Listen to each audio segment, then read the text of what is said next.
Então você acabou de terminar seu passeio turístico por Edimburgo, na Escócia. Durou pouco menos de 1 hora e você está ansioso por mais. Então, pergunta ao seu guia se há mais alguma coisa para ver, e ele começa a falar sobre uma misteriosa cidade subterrânea. Aí, você pergunta quanto tempo leva para chegar lá e fica chocado com a resposta. Vocês estão em cima dela. Ela está bem debaixo de seus pés. Ponte Sul?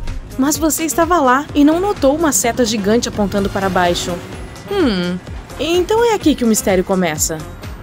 A história remonta a meados de 1700. A capital escocesa não era tão grande quanto hoje. Apenas 60.000 pessoas viviam ao redor do castelo de Edimburgo. Todas estavam amontoadas dentro das muralhas medievais e ainda dizem que as cidades de hoje são superpovoadas. Veja como eram as condições de vida naquela época. Os edifícios eram altos, portanto havia pouca luz natural. Algumas casas tinham 14 andares. As vacas andavam pelas ruas estreitas e sinuosas e deixavam dejetos. As coisas eram tão ruins que o famoso escritor inglês Daniel Defoe observou: "Acredito que em nenhuma cidade do mundo tantas pessoas têm tão pouco espaço." Sim, esse é o cara que escreveu Robinson Crusoe. Bem, alguma coisa tinha que ser feita. A solução foi construir 2 longas pontes ao norte e ao sul da cidade. Os nomes que deram a elas eram mais descritivos do que coloridos: Ponte do Norte e Ponte do Sul. A norte foi concluída primeiro. Em 1785, a construção da segunda ponte foi iniciada. Ela ligaria a principal rua de pedestres do norte aos prédios da universidade no sul de Edimburgo. Mas não pense nessa construção como uma ponte moderna sobre um rio. Era mais um viaduto que conecta 2 colinas em um vale. A palavra viaduto vem do latim, pois os romanos foram os pioneiros dessas estruturas. Sua capital, Roma, foi erguida sobre 7 colinas. E apenas para copiar, Edimburgo também se encontrava sobre 7 colinas principais. Hoje, apenas 2 são visíveis, porque o resto foi encoberto pela cidade. No século XVIII, a construção da Ponte Sul foi um feito notável de engenharia. Os construtores levaram apenas 3 anos para concluí-la, entre 1785 e 1788. 19 arcos de pedra atravessaram um abismo que tinha cerca de 9 metros em seu ponto mais profundo. E o comprimento? Mais de 305 metros. Impressionante, mesmo para os padrões atuais. Mas o que um viaduto de 2 séculos e meio de idade tem a ver com uma cidade subterrânea? Bem, a própria cidade. Veja, a Ponte Sul foi projetada para ser oca por dentro. Quando você caminha por essa rua hoje, na verdade há uma enorme caverna feita pelo homem sob seus pés. O nome popular para esse conjunto de câmaras é Galerias Subterrâneas de Edimburgo. Mas qual era a finalidade desse espaço? Existe algo ou alguém lá agora? Vamos dar um passo de cada vez. A intenção original dos construtores era que esses cofres servissem como lojas de comerciantes. No início, funcionou bem. Os negociantes usaram um total de 120 cofres como lojas e armazéns. Havia oficinas, sapateiros e tabernas. Mas, com o passar do tempo, uma grande falha de projeto veio à tona. A pedra estava vazando e as abóbadas ficavam úmidas o tempo todo. Havia até inundações. Os construtores se esqueceram de impermeabilizar a estrutura. Os comerciantes temiam que a água danificasse seus bens preciosos. Depois de apenas alguns anos, os primeiros inquilinos começaram a se mudar. Quando o comércio ilegal se afastou das galerias, os pobres da cidade se mudaram para lá. E não apenas eles, mas todos os tipos de personagens obscuros. Os historiadores não sabem muito sobre esse período, pois não há registros escritos. Mas até mesmo os invasores tiveram que sair logo. Se não era possível fazer negócios nessas galerias, como seria possível morar nelas? Era um lugar úmido e frio, e não havia ventilação, saneamento ou luz natural. Um verdadeiro fedor, o pior pesadelo de todo corretor de imóveis. Apenas 30 anos após sua conclusão, as galerias subterrâneas do sul foram abandonadas de uma vez por todas. Mas, no nível da rua, os negócios continuavam como sempre. Os funcionários decidiram encher os cofres com entulho para fins de segurança. Enterrada e esquecida, a lembrança de um bairro de comerciantes de Edimburgo, outrora fervilhante, desapareceu lentamente da mente das pessoas. É aqui que a história fica um pouco estranha.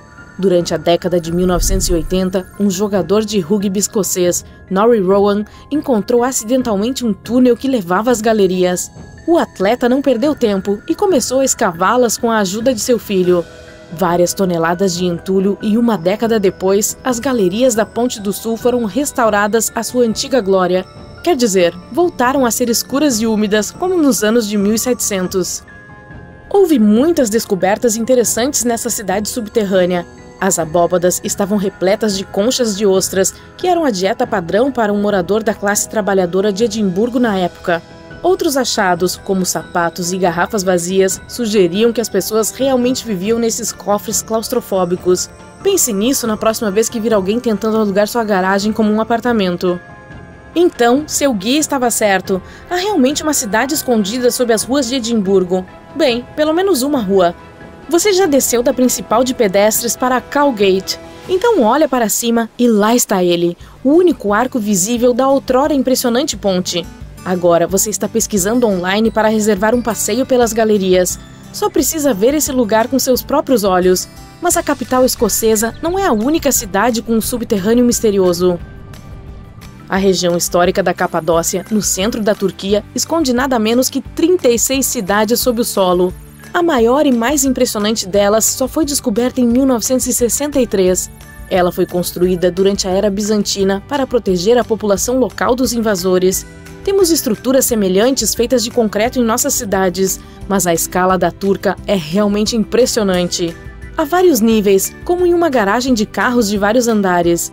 As cavernas e os túneis ficam 60 metros abaixo do solo.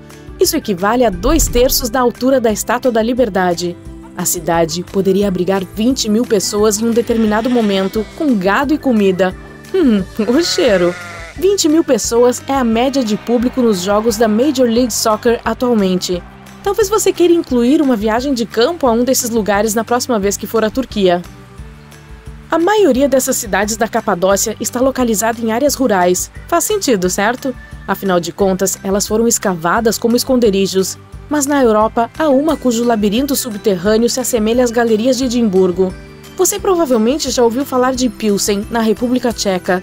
Mas espere um pouco, essa não será uma história sobre o produto local mais famoso, talvez uma bebida.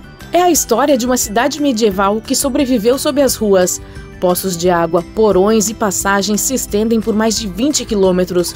Comerciantes e artesãos usavam o subsolo histórico de Pilsen para armazenamento. Água, alimentos, gelo, o que você quiser. Os sistemas de abastecimento de água são impressionantes. Os historiadores estimam que 360 poços estão localizados sob o centro histórico da cidade. Em tempos de instabilidade, as passagens serviam como refúgio seguro para os habitantes locais. Definitivamente não se passava sede lá embaixo. Atualmente, a maioria dos turistas visita essas misteriosas cidades subterrâneas, mas no Canadá há uma na qual as pessoas vivem e trabalham. A construção da Montreal subterrânea começou em 1962. A ideia inicial era proteger o tráfego. Essa é uma forma simpática de dizer que as autoridades municipais estavam construindo uma estação de metrô. A ideia pegou e o projeto se expandiu. Agora é um labirinto urbano da vida real escondido sob o centro da cidade. Precisa de um lugar para se hospedar? Há hotéis lá embaixo. Quer comer alguma coisa? Entre em um dos restaurantes subterrâneos. Várias lojas, uma biblioteca, cinemas. A lista é longa. Há até mesmo complexos residenciais. Mas como as pessoas podem viver embaixo da terra? É simples.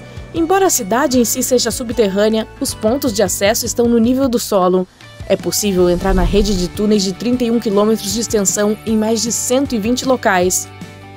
Esse é outro lugar lá embaixo. Ups, desculpa, Austrália.